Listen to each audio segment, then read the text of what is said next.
Social media use, of course, we all know that our kids are into social media. 33% of 7 to 9-year-olds have social media.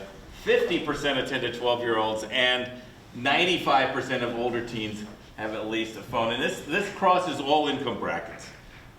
If you look at higher income brackets, people tend to have like a phone and a tablet and a video game console, but almost all teens have a phone. 54% of them say it would be really hard to stop using it. So we've got a lot of people using a lot of phone. Teens report extremely high use of the internet with use rising to half of teens reporting near constant use. Okay, if you look at how much teens are connected, most popular things, YouTube is number one actually. A lot of people report a lot of time looking at YouTube, as well as TikTok and Snapchat are the other two. So teens are connected quite a bit. Black and Hispanic teens are more likely than white teens to say they're online almost constantly. I have no idea why that is, but a lot of people are online quite a bit. You can see this broken down by age, by urban, suburban, and rural, and by U.S. teens. But about 46% are pretty much constantly connected to their phone. Who has teenagers in here? Okay, a lot of us, okay. Are they constantly connected to their phone? Yes. It's part of the way things are. And I don't have a problem with the phone, but I'm going to talk about the things that I do have a problem with in terms of use. So let's talk about the impacts. Younger children are more likely to have problematic digital behaviors, such as having online-only friends, using visiting sites parents would restrict, and subjecting themselves to online harassment. Social media promotes comparison. So one of the things psychologically about comparison is when we look at Snapchat or Instagram, we're comparing our inner life to someone else's curated life, right? But comparison isn't just that. Comparison is bad psychologically for people, even when the comparison is good. Even when I look at, oh, well, at least I'm not that guy over there. Even that is psychologically unhealthy, okay? So high use is associated with irritability, anxiety, decreased self-esteem, depression, increased rates of suicide, okay? I'm not saying that these things are going to happen if you're on social media, but especially high use is associated with that. Now, that could be because you're exposing yourself to all this stuff. It could also be that if you have trouble self-regulating, if you have trouble with your emotions, that you spend a lot of time distracting yourself and looking at your phone. So this is correlative as well. High screen time is associated with ADHD, behavior problems, inattention, poor health, poor vision, lower cognitive function. So all of these things, again, that doesn't necessarily mean it's causal. Some people with trauma and other things use those to sort of self-regulate and are on them more. But it doesn't help. What we just went through with the pandemic was an incubator for depression and anxiety, inactivity, isolation, and screen time. Those three things put together are a bad combo. So Harvard did a study during this time, and they said, what are the most modifiable factors of depression? In other words, you might be born with a propensity to depression, you might have trauma, but what can you modify in your life? And isolation and inactivity were the two big ones. They didn't mention screen time, but of course, I'm going to mention it tonight. So you get online, there's all kinds of dangers. Gilbert talked about those. You've got cyberbullying, you've got online predators, you've got scams and phishing schemes. You've got people with extreme viewpoints in a lot of places. We do see kids that have been exposed to extreme viewpoints online and enfranchised in some sort of ideology. Through that, you have false marketing, viral trends, sharing information and location, pornography, and other violent and disturbing trends. So we see all sorts of things that people can get into, and if they don't have the skills to handle those, it becomes a problem. So let's talk about dopamine. So the chemical in your brain that you elicit when you have a really big high is called dopamine. So we're talking about things like, pornography, really, video games, things that are really fast and exciting. And there's a lot of content that's tailored to that. And your phone has an algorithm in it. And that algorithm, what do you think the algorithm in your phone is designed to do? Make you use it more. Make you look at it more. Whether it's your news app or whether it's your feed in any of these other social media sites, why would they want you to look at your phone? How do they make money from you?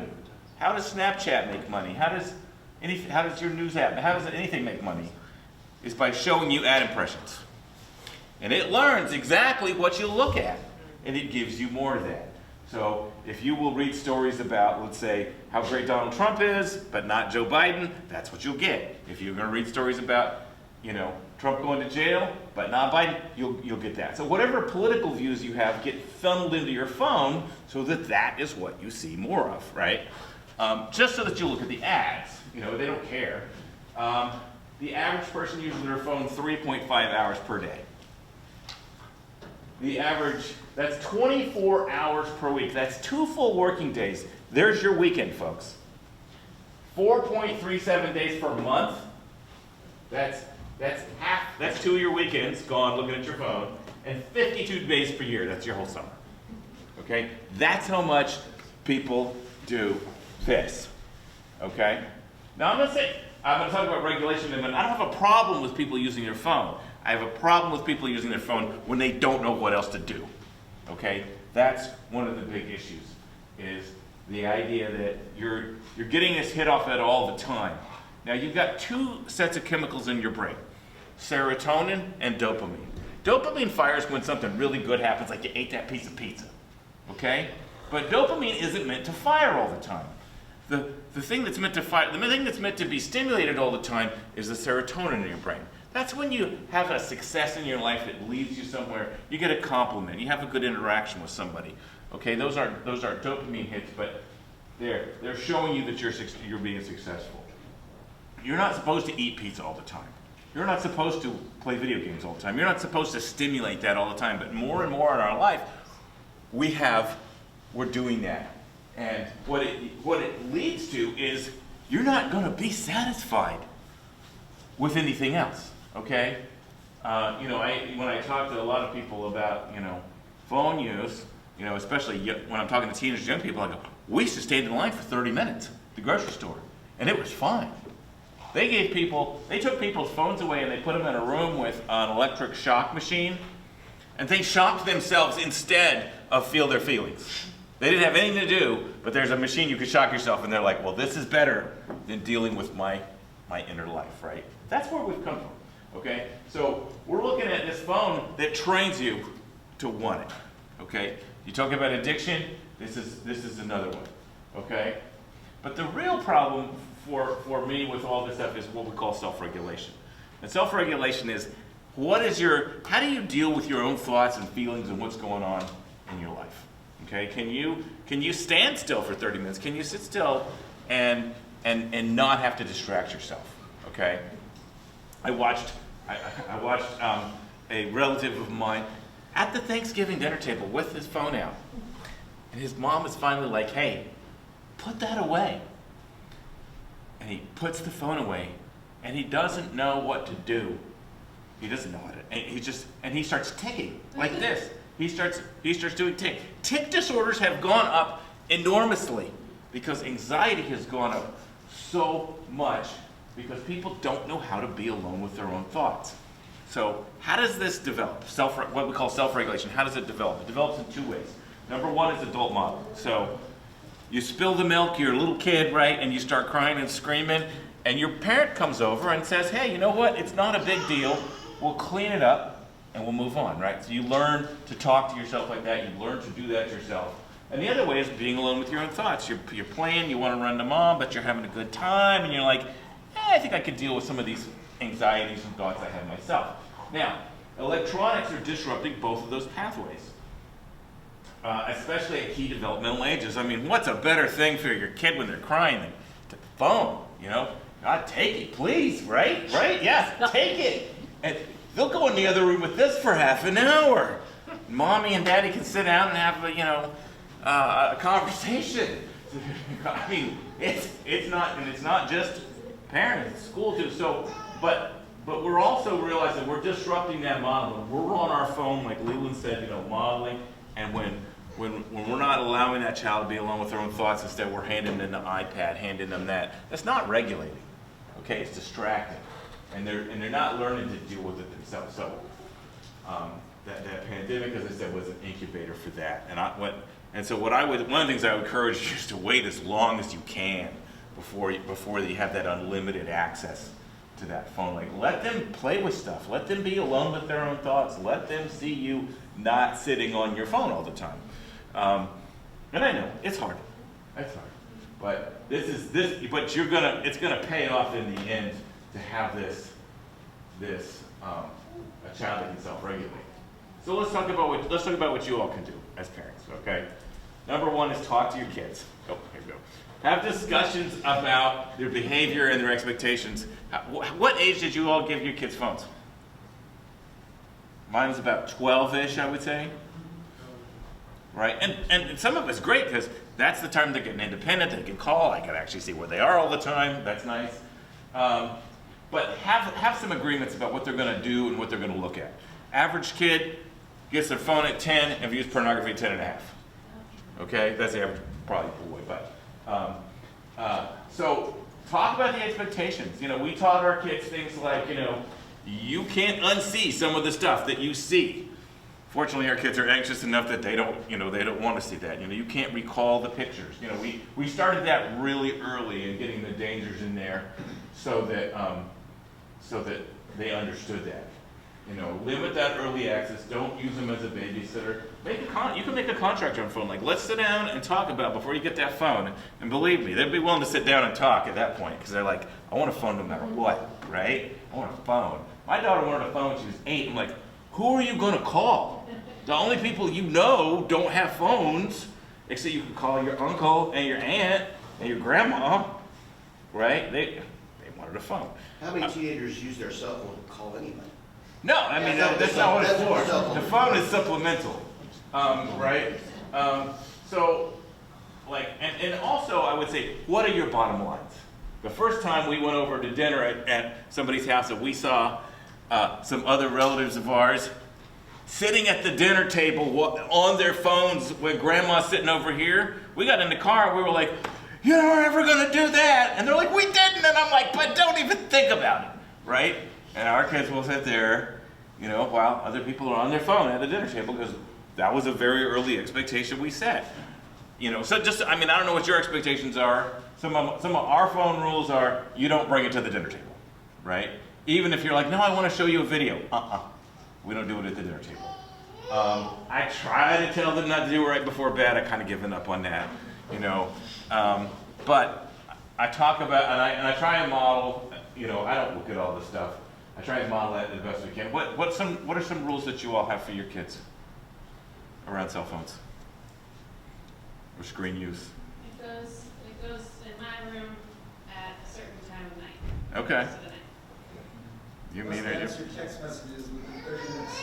What? From here. Must answer text messages within 30 Oh, minutes. you got to answer us if we call you. Yeah. I mean, I know where I've got them set up so that I can track them where they are. So I know where they are. And then my daughter started like working downtown and doing stuff where I want to know where you are all the time. So for the most part, you know, and if you set up some bottom lines, you got to hold to them, even if it's not convenient. If you're like, no phones at the dinner table and your kid's sitting there, you know, you got to be like, hey, remember our contract. And your kids can help you come up with these rules too. I mean, they'll probably know the ones that are good, but you know, think about your bottom line and then hold to it. And like I said, I don't have a problem with kids on the phone. I don't have a problem with them playing video games. I don't have a problem with them doing that. What I have a problem with is them doing it when they don't know what else to do. Okay? And you're gonna have kids who, you know, if they have a lot of anxiety, if they have a lot of social phobia, kids who are naturally gonna retreat into themselves. And so, you know, what kind of kid do you have? Do you have a kid that can get off and go do something else? Or do you have a kid that really needs a little bit of a push out or some expectations around like, hey, you gotta be, you know, in a club, or you gotta be in a sport, or you gotta be in something else, just so they can get that exposure to something else besides, you know, retreating into themselves. So you gotta think about what kind of kid you have. Some kids, you know, are gonna need more than others. So get your kids involved in things that don't involve, you know, being online and having your phone and all that kind of stuff. Okay, questions? One of the questions I get all the time is how much screen time is enough? I don't know, is the answer. I just don't know. What do you all think? Screen time isn't with a cell phone? Well, or video game or whatever. Like it's impossible to track it. The kids are on their phone all the time. Like I pretty much gave up on the cell phone part. Not counting television, I would say probably, well, our grandson's younger than what you're talking about in most cases, but I would say probably no more than 4 hours a week at the most. Well, and so I mean, I don't know. I mean, like with the phone, you know, they're kind of on it constantly. You know, I was just thinking video games. I wouldn't want him playing video games more than 4 hours a week. Yeah, I guess it depends. You know, different parents have different idea. I mean, for me, like we had one that was just like on all the time, and she got into high school. She got more social. She got into cross country. You know, she wouldn't come home till 6 o'clock. There wasn't anything to do. It just kind of faded away that was what she wanted to do as she got exposed to more things. So, but like I said, it's going to be what kind of kid do you have, how much do you want, and how much do you want to manage them. I mean, like, you know, my brother-in-law was like, you know, my kids play sport, they're football till, 8 at night. Like, their time is their own. Like, they're doing enough, right? I kind of feel like at this point my kids are both involved in enough stuff, and they're in clubs and across that I don't need to micromanage that part. But it started with good, hygiene, and it was a battle. They weren't perfect. It was a battle, getting them off. But we also have some bottom lines in terms of, if it's a sunny day and we see you on the phone, you get kicked out of the house, or encouraged to go do something nice outside, right? Yeah. I have a question. Yes. I'm a freshman mom now. Yeah, me too. I got a My freshman. first time experience in high school. Yes. And something that I noticed is how much screen time they have. I mean, the kid arrived from school and start to complete his assignments on the Chromebook Yeah. for a couple hours, right? And the problem that I have is the YouTube on the Chromebook, right? So yesterday he was literally 3 hours to write half page for his Spanish assignment, and we speak Spanish. Yeah. Right? And he writes Spanish, so it shouldn't be a problem. Right. But he was between, I don't know what page, playing I don't know what game, and YouTube, and something, and else. So and after that he said, oh, I complete my assignment, and he said, now I earn time for video games. So he was playing Fortnite with his friends or whatever, and after that he was on the phone. So, and I was like, okay, he earned the time to play video games, he earned the time to chat with his cousins, wherever, but he had already 3 hours in front of screen. Yeah. And it's a kid who makes the exercise, but how can I control the YouTube thing on the school device?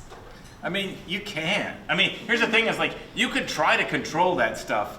It is a losing battle. Yeah. I mean, and my husband is engineer. Trust me, I know. Yeah. But I don't know what to do. I had my friend come over, who's a computer guy, and set up this circle router that I could do from my phone, that I could manage my young one because she was on it a lot. And after we got done pulling it up, he was like, yeah, so you can go to your search history. And she had already gone to the page to search how to get around a circle router. We found it. She'd already searched it. And I was like, you're already trying to get around this thing? And, I mean, like, I think, what I think what's important, the way I do it anyway, is I know I can't control it all. I don't want to get into that place with my high school kids where I'm like, how much time and I'm controlling it all, because they're just gonna go around me. I mean, I have friends that over control it, and the kids find a way to get on somebody else's phone and do it. But I think a more you can if you want, but a more powerful way to do it is to model it and to be like, for you not to be on your device all the time, and for you to encourage them to do other things and talk to them about it. So that they have, that the culture in your family isn't that everyone's on it. Yeah. Does it ever work to just say, okay, you were on your phone for so long yesterday and the day before, I think you need a day off or a few hours off? I mean, sure. I mean, what I would say is how do you I mean, what I want you to tune into is how do you feel after you've been on your phone all day? When you're on your phone all day and it's fun and you're talking to your friends, like, okay, but how do you feel after you sat on the couch all day? Like, does that feel good, or does it feel better when you've, done this other stuff that you do, whatever they're into? Yeah, Blue. My 18-year-old son plays Siege, really intense shooter game, and he gets full-on adrenaline rush, like Yeah. flushed, scared, like he goes crazy. And a huge game changer for us was requiring a break every hour. Yeah. Every hour he takes a 10-minute break, and he's kind of fixed Yeah. the problem now that he would take that break and it just gave him a chance to see, like, oh my God, I'm totally out of control right now. Yeah. As soon as he's separate from the game, he can sense, like, my whole body system's on fire. Yeah. And that's the skill I think that kids are going to have at their disposal once they're adults. And like, my job is more and more on the computer. Yeah. I wish I could get myself off of the computer, but just all of us are spending a lot of time on Yeah. it. And when I think of screen time, you mentioned that kids are online all day. Like they're doing their assignments, they're doing the classes, they're doing all that. Being in front of a screen is one thing. It's not necessarily good for you. All the blue light, all that stuff.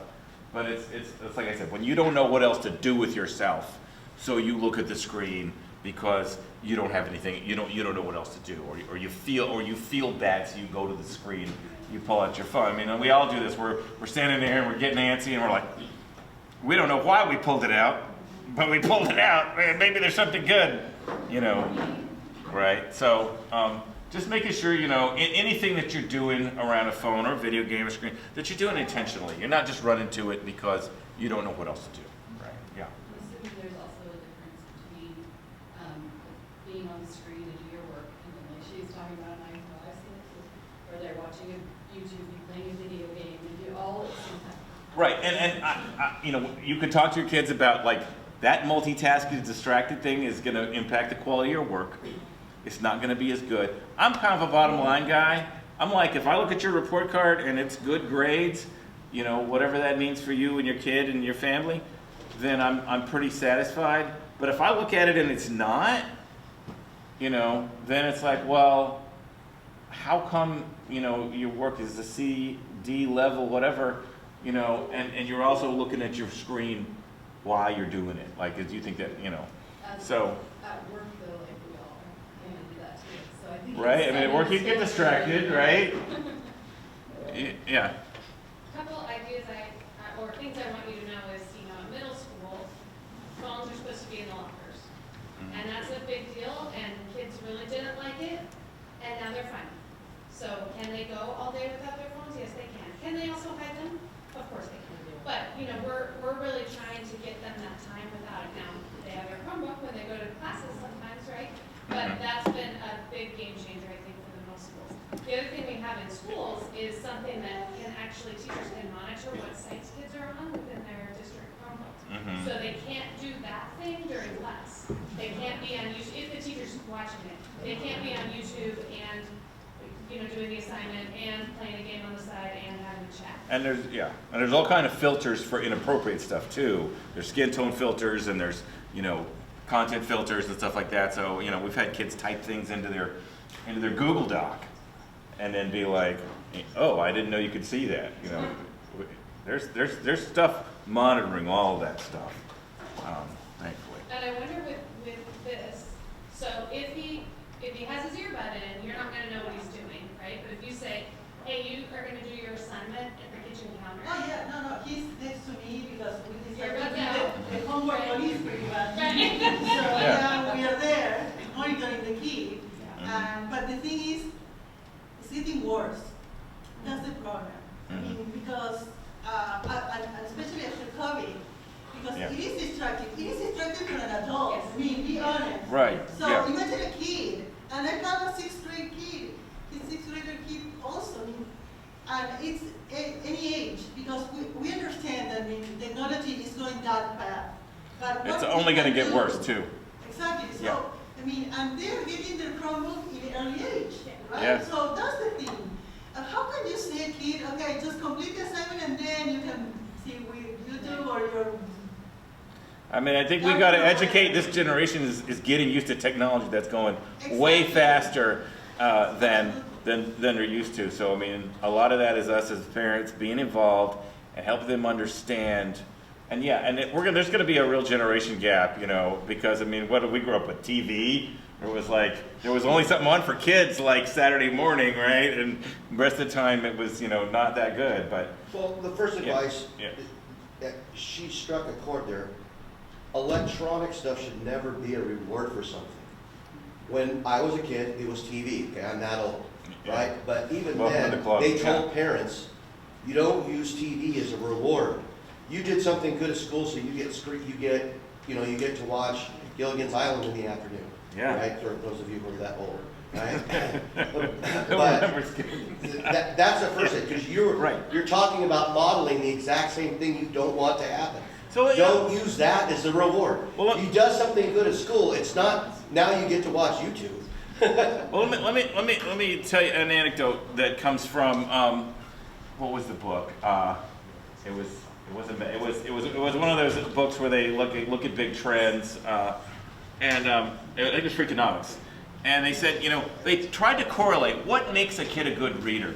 And they took all this data and they were like, what is it that makes a kid a good reader? And they looked at the parent's education level, and they looked at the socioeconomic status, and all this stuff. And what they came down to when they measured absolutely everything was that the most important thing was how many books the parent had, whether they read them to the kid or not.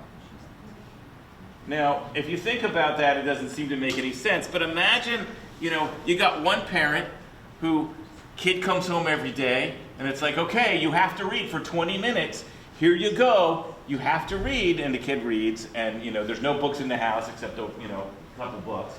Or the kid who comes home and sees the parent on the couch happily reading the book, and they don't read to him at all. But they learn through that model, right? Through all those little transactions that books are fun. Dad loves them. Mom, she sits there and read books all the time. Okay, maybe books are something that's interesting. Versus the kid who's like has to do it and then he can go watch TV, right? So, and we're going to do the same thing with our phones, right? We're going to model that behavior and what the reward is, and you know, just getting people to understand, like, yeah, you can go play, you can go play Xbox for a while, but then you need to take a break and do something else. Right? Yeah. I do want to remind parents, because we get this question a lot as to, you know, when something happens over the weekend for a kid on social media, then they call our office on Monday morning and say, you need to fix this thing that happened on the weekend on social media. Mm-hmm. First of all, it happened on the weekend at social media at your house, so that is not our purview, right? We're not allowed to start investigating those types of things. Second of all, we say things like, well, have you thought about taking your child's phone away? And many parents are very worried about taking their child's phone away, or what the reaction will be from their child. And so one of the things we want to make sure you know is that it is okay to take your child's phone away. You bought the phone, you pay for the service. If that is something that needs to happen for their safety, their health, or because it's a nice tool that you can use. And that should be part of the contract. As you give the kid a phone or an Xbox, what is your expectation around that? You know, my expectation is you're going to do this. My expectation is you're going to keep your grades up. My expectation is you're not going to send, you know, inappropriate pictures with it. You know, you have some idea of some kind of contract with your kids about this is what this means, and have them agree to it, so that when you do take their phone, it's not a, you know, because it'll quickly become a right, and if you don't set some, you know, boundaries around it. Okay, that is all I have. Are there any other questions?